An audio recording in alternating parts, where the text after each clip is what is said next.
आम्ही कॉटक जायतलो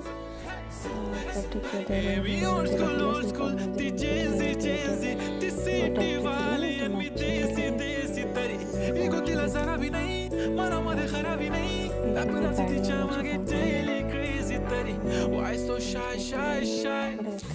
सुंदरी सुंदरी तुझं नाव काय आहे तुझं गाव काय आहे ग अरे सुंदरी सुंदरी तुझं नाव काय आहे तुझं गाव काय आहे ग अरे सुंदरी सुंदरी तुझं नाव काय आहे तुझं गाव काय आहे ग ती ओजी एकदम फाईन आहे आणि थोडीशी डिवाईन आहे कशी लागते बघून आयना आणि चेहऱ्यावरती शाईन आहे खानदानी ग्रॅटिट्यूड ॲटिट्यूड ॲटिट्यूड पुरा एशियाना चौथं किलं स्टाईल केलं मूव तिच्या समोर फिक्क गोल्ड आहे बोलायला पक्की बोल्ड आहे खरंच खूपच सुंदर आहे